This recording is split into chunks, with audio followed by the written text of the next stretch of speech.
Episode number 1728 आप देख रहे हैं राज की बात विमेन ऑफ द ईयर के साथ। Really want to thank Parekh brother jewellers presenting राज की बात women of the year in association with Pehnawa Boutique, one of the best boutiques in Nagpur city, making women look beautiful. And also a big thank you to Live Fit with Pooja Shelke. Can't forget to thank Mampi Reusable Diapers for Children, and also Stylux Kitchens and wardrobes. हमारी आज की जो मेहमान है वो एक academic से related महिला है। पिछले 40 प्लस वर्षों से नागपुर शहर से जुड़ी हुई हैं। जन्म इनका भले ही झारखंड में हुआ, लेकिन 10 वर्ष की आयु से नागपुर शहर में रह रही हैं। रामदेव बाबा की ह्यूमैनिटीज डिपार्टमेंट से जुड़ी हुई हैं और साथ ही साथ एजुकेशन को एक अलग लेवल पर ले जाने की कोशिश रोज करती हैं डॉक्टर दीप शिखा मेहरा मैम। मैम नमस्कार। नमस्कार जी। मैम स्वागत आपका राज की बात में। मैम 10 साल की उम्र में नागपुर आना हुआ, कैसे, मतलब क्या रीजन था कि नागपुर आए? मेरे फादर माइनिंग इंजीनियर थे, तो WCL में थे। तो हमारा मोस्ट इफ यू नो कि mining area was around Bihar, what is now partly Bihar, this is Jharkhand ji. Chhattisgarh जो अब है, पहले MP का हिस्सा हुआ करता था जी। MP। तो हम इसी एरिया में रहे। मैं शायद 1-1.5 साल की थी जब हम लोग छत्तीसगढ़ आ गए थे। तो फादर की ट्रांसफर हुई थी एंड उसके बाद से हमारा और हम पंजाब से हमेशा बाहर ही रहे जी। And we loved Nagpur. And मेरे फादर की जो लास्ट पोस्टिंग हुई, it was his choice, because normally company आपको चॉइस देती है, and he decided to choose Nagpur and that's why we settled here. Ma'am जब पढ़ाई करने की बात आई तो आपने पढ़ाई के साथ अपनी ये जो दोस्ती है या किताबों के साथ जो आपकी ये दोस्ती है, ये कब आपको रियलाइज हुआ कि यही एक चीज है जो लाइफ जिंदगी में करनी है आपको? बहुत क्लीशे साउंड करेगा बट बचपन से।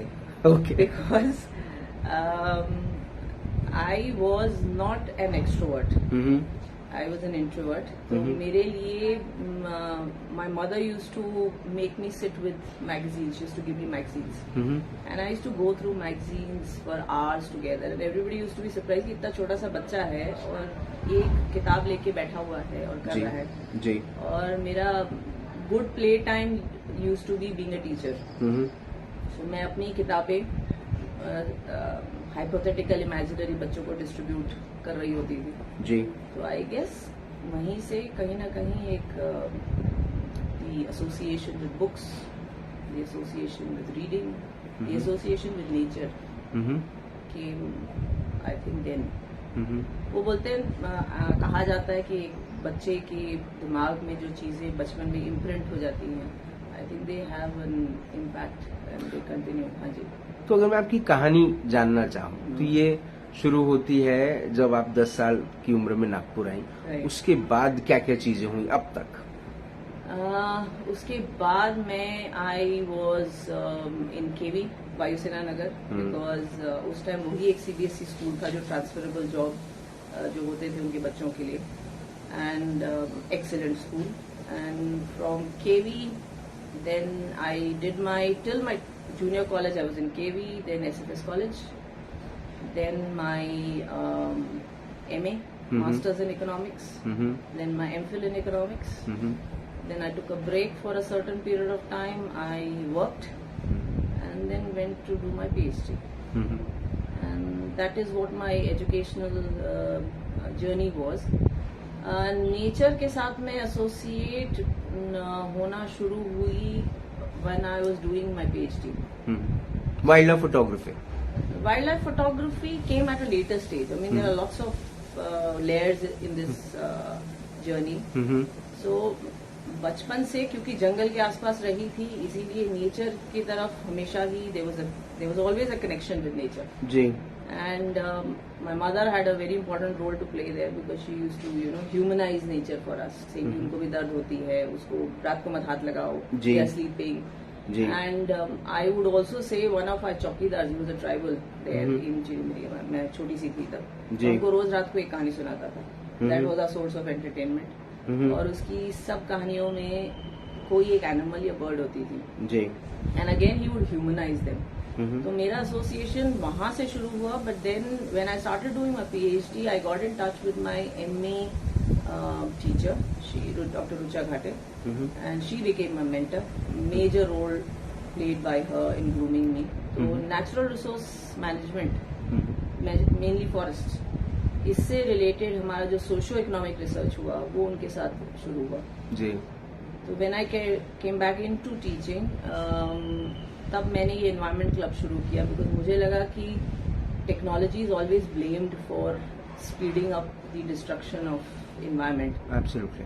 सो जो टेक्नोलॉजी क्रिएट करने वाले हैं, अगर उन्हीं को अवेयर कर दिया जाए कि एनवायरमेंट कितना इम्पोर्टेंट है, तो शायद वो कॉन्शियसनेस के साथ दे विल बी कंट्रीब्यूटिंग। बिल्कुल। So 2012 में we started with this environment club, and that was the only environment club in this region at that time started by any technical institution. In fact, हम भी hesitant थे ये सोच के कि भाई टेक्निकल इंस्टीट्यूशन में एक एनवायरमेंट क्लब का कोई रूल होगा कि हमको परमिशन मिलेगी कि नहीं, but the college was absolutely okay with it. So वहां से इसकी रीफ की जर्नी शुरू हुई, Ramdev Baba engineers for environment forum की शुरू हुई जी। तो उसको मैंने फाउंड किया, मेंटर किया टिल 2019। बट मेरा क्योंकि एडमिनिस्ट्रेटिव रोल बहुत इंपॉर्टेंट हो गया था, इसलिए मेरे 2 रोल्स हैंडल नहीं हो रहे थे, handle over to another faculty. So ये मेरी एकेडमिक नेचर से रिलेटेड जर्नी रही है सो फार।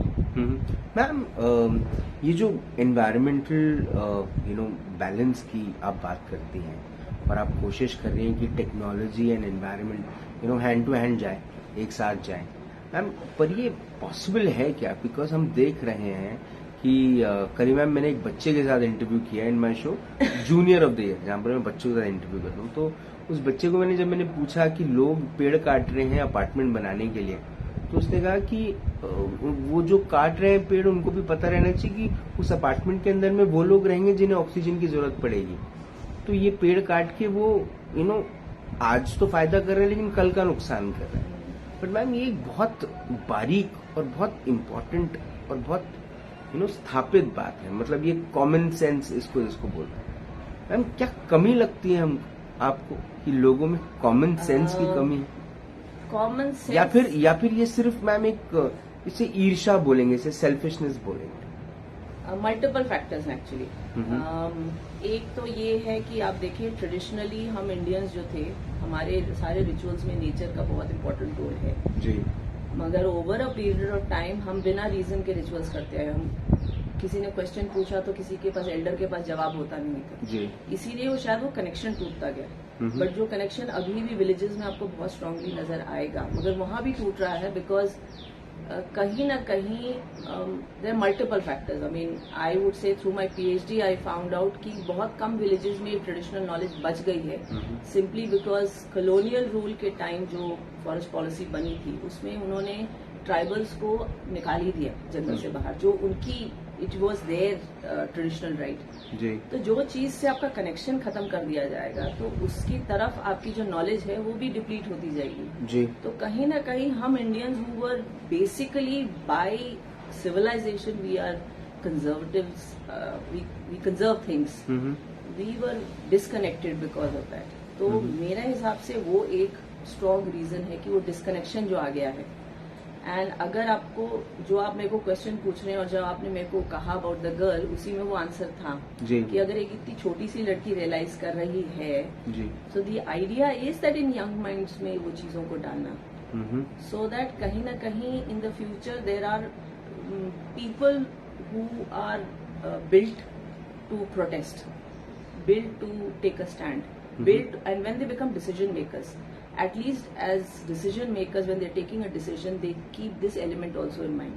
जी।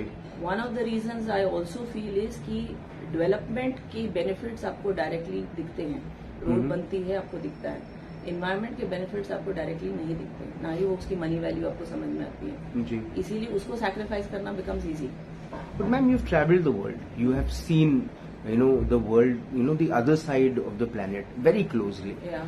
Ma'am, when it comes to development, infrastructure development, or development of minds, we say that भले मैम जीरो का आविष्कार हमने किया और हम कल्चरली उनसे बहुत ज्यादा स्ट्रांग हैं, बट मैम इन बातों को लेकर जहां पर एनवायरनमेंट की बात आती है, मैम पेरिस समिट हुआ था, वहां पर भी बहुत बड़ी बड़ी बातें हुई थी, लेकिन यूरोपियन कंट्रीज उन बातों पे खड़ी उतर रही है, वो कोशिश कर रहे हैं, ताकत लगा रहे हैं खड़ा रहने के, कि मैम वहां पर भी असफलता है। आपने देखा है उस तरफ की दुनिया, कैसे देखती हैं आप इसको?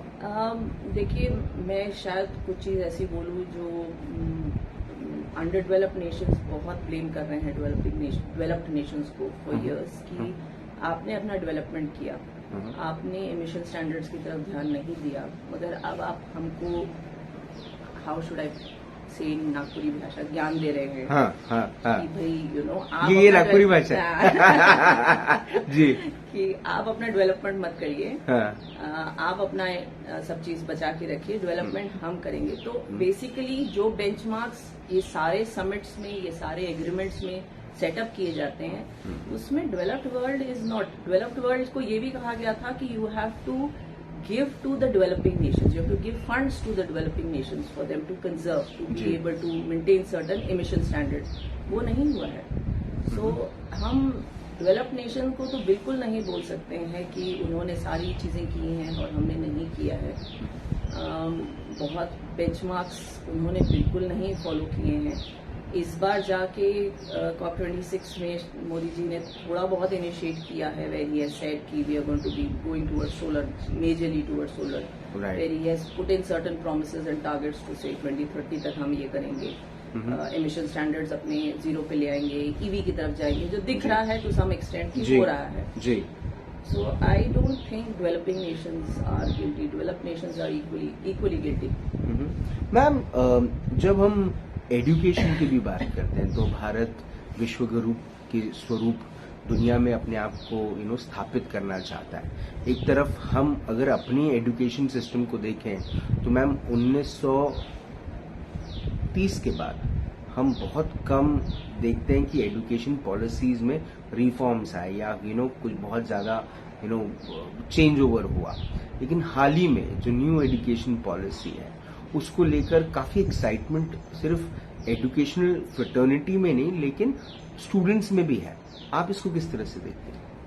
मैं भी पॉजिटिवली देखती हूँ एनईपी को, बिकॉज एनईपी में जो अब रिकमेंडेशंस दी जा रही हैं वो मैंने 8 साल प्रैक्टिस की है, विच इज जब रीफ को फाउंड किया था, इस्टेब्लिश किया था 2012 में, और रीफ के थ्रू जो एनईपी जो होलिस्टिक डेवलपमेंट के बच्चों की, स्टूडेंट्स की बात कर रही है, वो रीफ के थ्रू उन 8 years में I seen that your environment education in a classroom but environment education outside through a club, वो जो the outcome that I have seen, so I am definitely in favour of the spirit with which NEP has come in, which is we need to focus on the holistic development of the child. It is not just about subjects and courses. It is about the personality of the student. It is about giving him opportunities where he can do problem solving, where he can think, or wherever he is putting an effort. For example, sports को पहले sports के case में क्या होता था कि बच्चा अगर खेल रहा है तो उसको इंसेंटिव दे दिए जाते थे। अब टेक्निकल एजुकेशन में ये कहा जा रहा है कि आप उसको क्रेडिट्स दो, so he is going to earn credits for that. So many students would not get opportunities simply because parents would say पढ़ाई की तरफ ध्यान दो, स्पोर्ट्स की तरफ ध्यान देने की जरूरत नहीं है जी। सो एनईपी में वो चीजें भी उनके लिए खुल के आ रही हैं, which I feel is these are good opportunities that are coming in. But ma'am, जैसे दुनिया की सबसे पहली यूनिवर्सिटी नालंदा यूनिवर्सिटी, वहीं पर जो लोगों के लिए बहुत प्राइड के लिए बात होती है जब वो ऑक्सफोर्ड जाते हैं। हमारे युवा भी मैम बाहर जाने में ज्यादा एक्साइटेड है ना कि अपने देश में पढ़कर आगे बढ़ने में। तो मैम, ज्ञान अब सिर्फ किताबों से रिलेटेड रहा है या फिर now knowledge is all about going outside, taking a stamp of foreign university and then proving a point that I am more educated than you? I would agree with the second part that you have said. That it is more about getting the stamp. It is also about foreign universities making it easier for Indian students to come over. जो पहले इतना easy नहीं हुआ करता था. It has become easier. Loans have become easier. So definitely है.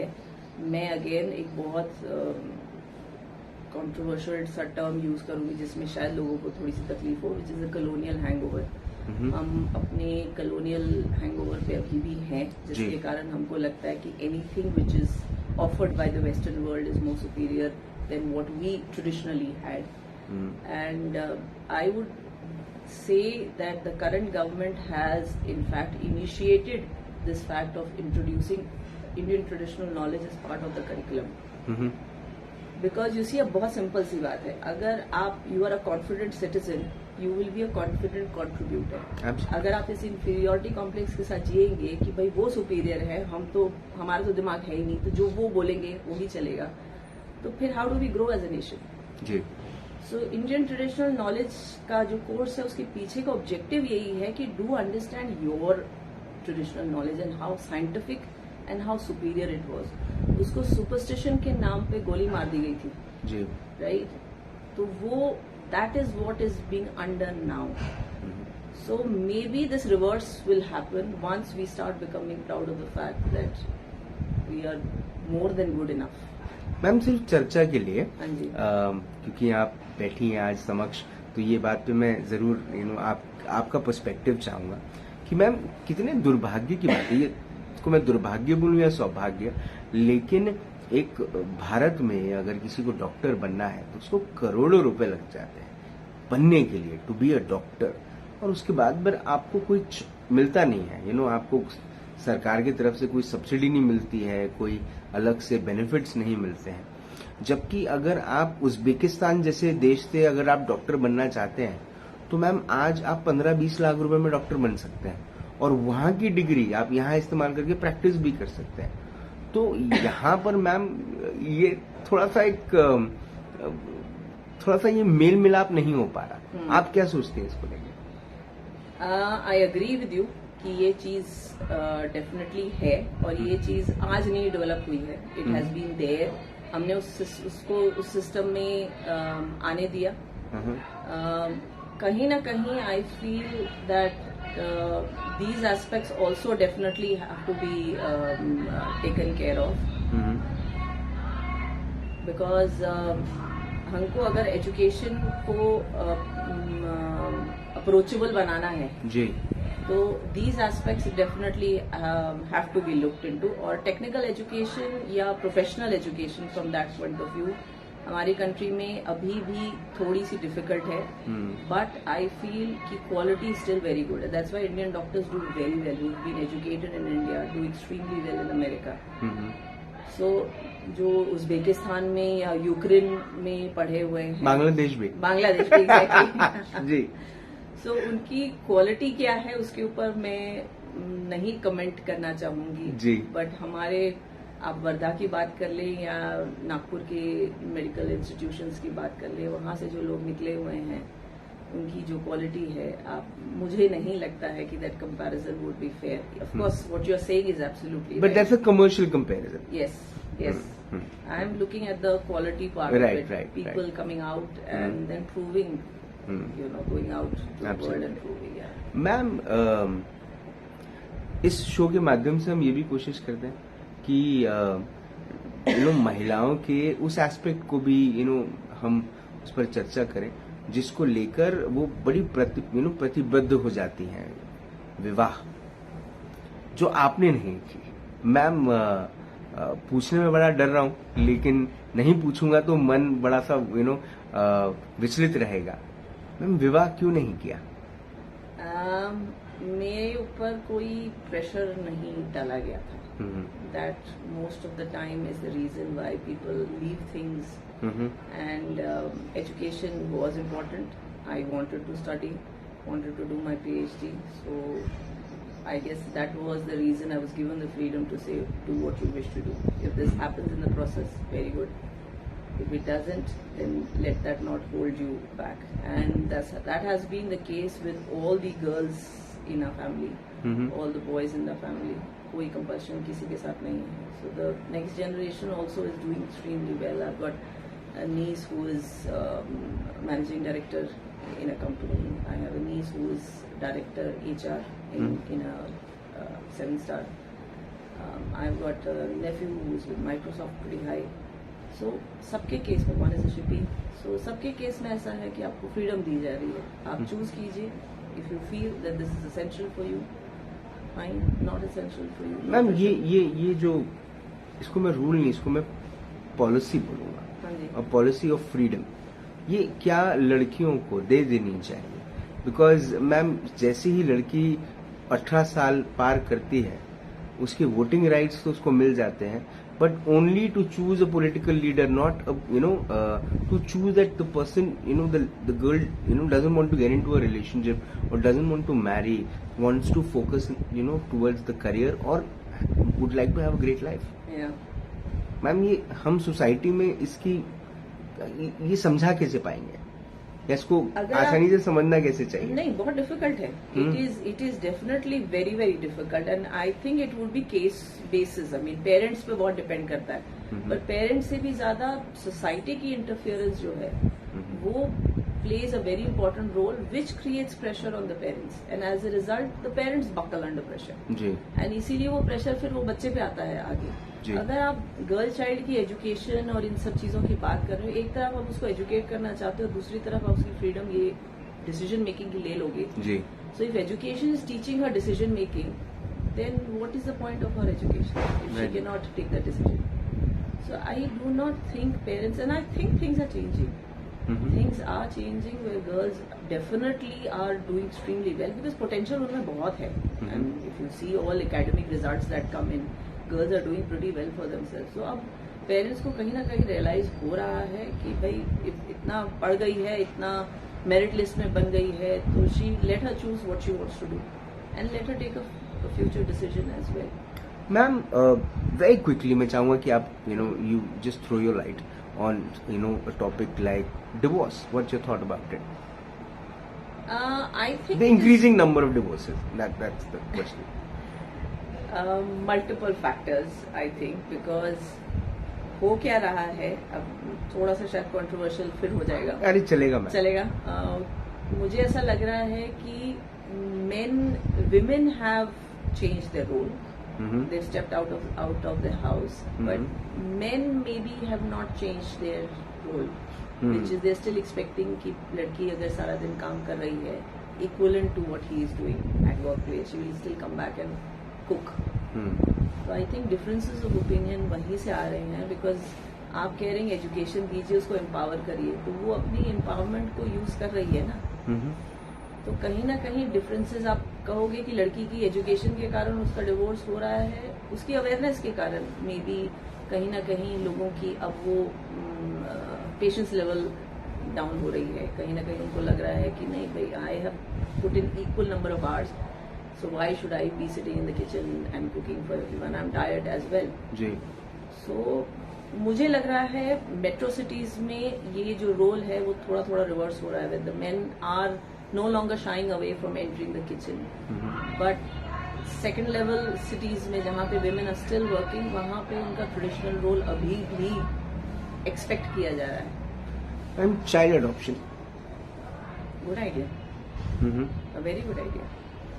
I think it should be done. I have had I've known young couple who have decided not to have children but to adopt.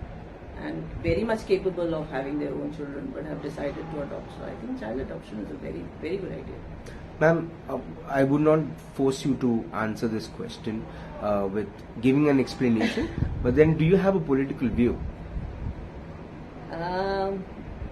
Well, I do have a political view.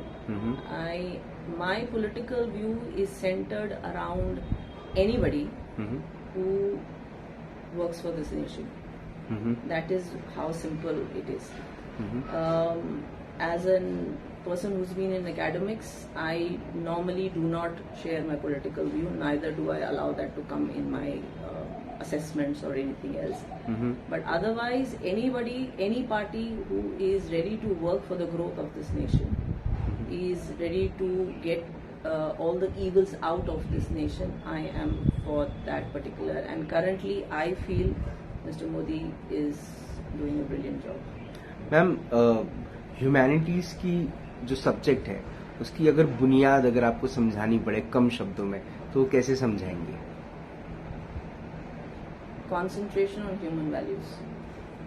That is what humanities basically concentrates on. To say to be so हमारे जितने approaches होते हैं बात करने के, वो mostly from considering somebody as a human being first. Building human values like trust, helping out each other, how else, connection with nature. Those are all elements that I feel is what you can briefly define humanity as. Humanity और इंसानियत हाँ जी. की एक ही बात हम समझते हैं कि when you help somebody, somebody helps you back. So what goes around comes around policy. Yes. So ma'am, क्या सिर्फ ये एक ही बुनियाद लोगों को समझनी चाहिए या फिर और भी एस्पेक्ट्स हैं उसके जो 3-4 और ऐसे बेसिक बुनियादी एस्पेक्ट्स हैं जो लोगों को समझने चाहिए? आप इस एक्सपेक्टेशन से करेंगे कि मैं करूंगा तो मुझे वापस मिलेगा, तो then you have to go to Gita, Krishna ji का लेसन जी, कि बस आप करते जाइए, फल की चिंता न करें. नहीं करिए, बिल्कुल it will come back. And I can tell you out of my experience that it does. Yes, if you do it without expectation, जो बहुत मुश्किल होता है, हम सबके लिए मुश्किल होता है. पेरेंट्स भी अपने बच्चों से एक्सपेक्ट करते हैं कि भाई हमने आपके लिए इतना सब कुछ किया, you have to give back. But many a times you do not keep that in mind, and you do realize that it comes as a surprise back to you from some other quarter. And I think that element also should be very strongly kept in your mind, to say हर चीज एक calculation के हिसाब से नहीं लोगों के लिए करनी चाहिए. I like this. मैम, मेरे 2 आखिरी सवाल. हाँ जी. एक ये कि जिस तरह मैम गीता में वो महाभारत का वो एक एपिसोड जिसने महाभारत को बनाया, मतलब वो काया पलट दी जब अर्जुन रुक गए ये सोचकर कि ये तो मेरे भाई हैं, मैं इन पर वार कैसे करूं, और कृष्ण ने एक ऐसी एक ऐसी बात कही जिसे समझकर जी असली धर्म क्या है. मैम, अगर क्योंकि आप युवाओं के बीच रहते हैं, युवाओं को पढ़ाती हैं, युवाओं को राह दिखाती है, मैम अगर आज की कृष्ण आप रहती हैं, आप अपने अर्जुनों को क्या सिखा दें? हाँ, डिफिकल्ट क्वेश्चन. मैं उनको यही कहती कि look at the larger benefit. Larger benefit is your धर्म.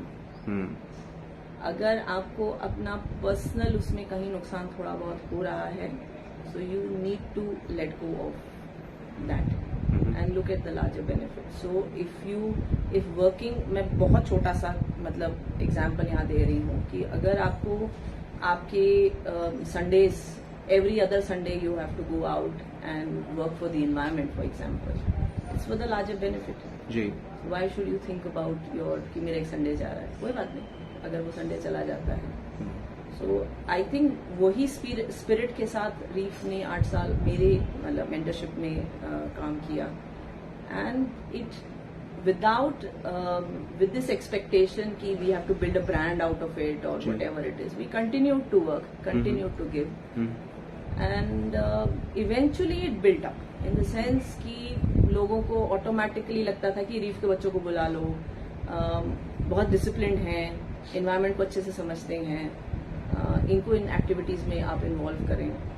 सो मैं स्टूडेंट्स को यही कहूंगी कि you should be focused on the larger benefit and give up aspects which may seem like a loss to you, but I think that can be given up, is what I feel. Ma'am, अगर जिंदगी की एक सुनहरी किताब लिखी गई, उस किताब के एक सुनहरे पन्ने पर ये नाम लिखा गया, डॉक्टर दीपशिखा मेहरा, मैम उसके नीचे वो कौन सा ऐसा कोट, कौन सा ऐसी लाइन, कौन सी ऐसी बात लिखी रहनी चाहिए जिसे पढ़ने के बाद लोग आपको हमेशा याद करें? There is no age for learning. That is what I have not seen in, सिर्फ शब्दों में नहीं देखा है मैंने, मैंने किया है। मैंने wildlife photography at the age of 47 सीखी। तो और सीखी मैंने अपने स्टूडेंट से। उसने मुझे DSLR का मैनुअल मोड सिखाना शुरू किया था। मेरे को फोटोग्राफी का बैकग्राउंड मेरे फादर की तरफ से मिला था, is mining engineer but very fond of photography, but वो इतना नहीं था।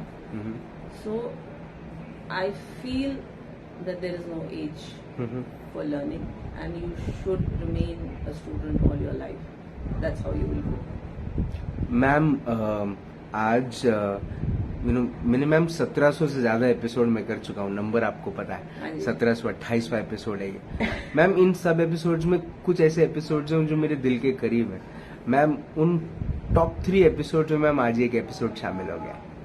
आपने अपना वक्त दिया, आपने हमसे ma'am amazing thoughts. I mean I love this interview and I'll watch it again. I'm sure about this. Okay. And thousands of people will watch this episode and love your perspective about life, about humanities and about environment. आपने अपना वक्त दिया, आपने हमसे बात करी, उसके लिए बहुत बहुत धन्यवाद। Thank you so much.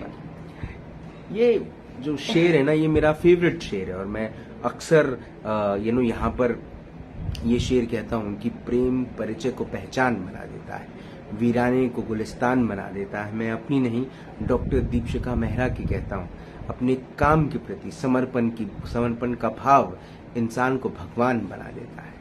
बहुत कम हमें ये बात जानने को, समझने को, सीखने को मिलती है कि वाकई में सीखने की कोई उम्र नहीं होती, लेकिन हम अक्सर इस age not just a number but a big burden को लेकर चलते हैं, जबकि हम वो जिंदगी जी सकते हैं जिसकी कल्पना ईश्वर ने की होगी जब उसने हमने बनाया होगा। और क्योंकि जब बना के हमें उसने भेजा तो इस भेजे में कुछ तो भेजा होगा ना, तो आप उसका इस्तेमाल करें और कृपया अपनी इस पृथ्वी को बचाने की थोड़ी सी कोशिश करें। अपने हर रविवार को कम से कम एक पेड़ ही लगा लें। हो सकता है कि आज जो आप बीज लगाएंगे वो कल पेड़ बनेगा, उसके बाद वृक्ष, और फिर इस डिसबैलेंस को बैलेंस करने में मदद करेगा। आपसे फिर होगी मुलाकात, तब तक जिंदा रहें। जय हिंद।